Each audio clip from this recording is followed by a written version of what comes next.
എങ്ങനെയാണ് സുനിത വില്യംസ് ISS-ൽ കുടുങ്ങിപ്പോയതെന്ന് അറിയുമോ? 2024 June 5-നാണ് Boeing കമ്പനിയുടെ സ്റ്റാർലൈനർ പേടകത്തിന്റെ ക്രൂ ഫ്ലൈറ്റ് ടെസ്റ്റ് നടത്താൻ വേണ്ടി സുനിത വില്യംസും ബുച്ച് വിൽമോറും കൂടെ സ്റ്റാർലൈനർ പേടകത്തിൽ ISS-ലേക്ക് പോയത്. ഏകദേശം 10 ദിവസത്തോളം നീണ്ടു നിൽക്കുന്ന ഒരു മിഷനായിരുന്നു അത്. എന്നാൽ ലോഞ്ചിന് തൊട്ടു മുൻപ് സ്റ്റാർലൈനർ പേടകത്തിന് ചെറിയ രീതിയിലുള്ള ഹീലിയം ചോർച്ച കണ്ടെത്തുകയുണ്ടായി. എന്നാൽ അത് വലിയ കുഴപ്പമില്ല, പേടകം സേഫ് ആണെന്ന് എഞ്ചിനീയർമാർ വിലയിരുത്തിയതോടെ പേടകം ഭൂമിയിൽ നിന്നും സുരക്ഷിതമായി വിക്ഷേപിക്കുകയും വിജയകരമായി തന്നെ ISS-ൽ ഡോക്ക് ചെയ്ത് സുനിത വില്യംസും വിൽമോറും സുരക്ഷിതമായി തന്നെ ISS-നുള്ളിലേക്ക് പ്രവേശിക്കുകയും ചെയ്തു. എന്നാൽ ISS-ൽ ഡോക്ക് ചെയ്തതിനു ശേഷമാണ് സ്റ്റാർലൈനർ പേടകത്തിന്റെ മറ്റു ചില പ്രശ്നങ്ങൾ കണ്ടെത്തിയത്. അതായത് പേടകത്തിൽ 4 പുതിയ ഹീലിയം ചോർച്ചകൾ ഉണ്ടാവുകയും പേടകത്തിന്റെ 28 ത്രസ്റ്ററുകളിൽ 5 ത്രസ്റ്ററുകൾ കേടാവുകയും ചെയ്തിട്ടുണ്ട്. അങ്ങനെ ഈ മിഷന്റെ ഡ്യൂറേഷൻ 10 ദിവസത്തിൽ നിന്നും വീണ്ടും കൂട്ടുന്നു. എന്നാൽ ഈ ഒരു സമയം കൊണ്ട് ISS-ൽ വെച്ച് തന്നെ സ്റ്റാർലൈനർ പേടകത്തിന്റെ കുറച്ച് പ്രശ്നങ്ങൾ അവർ റിപ്പയർ ചെയ്ത് ശരിയാക്കി. എന്നാൽ ബാക്കി പ്രശ്നങ്ങൾ പേടകത്തെ ഭൂമിയിൽ എത്തിച്ച ശേഷം റിപ്പയർ ചെയ്ത് ശരിയാക്കാമെന്ന പ്ലാനിലാണ് അവർ എത്തിച്ചേർന്നത്.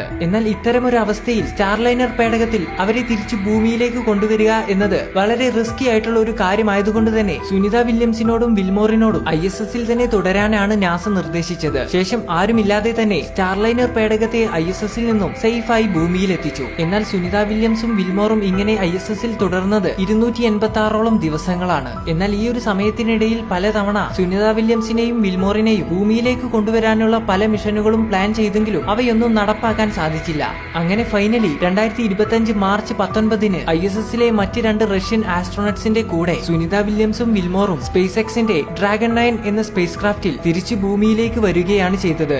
എന്നാൽ ഈ ഒരു മിഷനിലാകെ 286ഓളം ദിവസങ്ങൾ ISS-ൽ ചിലവഴിക്കാൻ സാധിച്ച സുനിത വില്യംസിന് ദിവസവും 16 തവണ എന്ന തോതിൽ 286 ദിവസം കൊണ്ട് 4576ഓളം ISS-ൽ നിന്നുള്ള അതിമനോഹരമായ സൂര്യോദയവും സൂര്യാസ്തമയവും കാണാൻ സാധിച്ചു.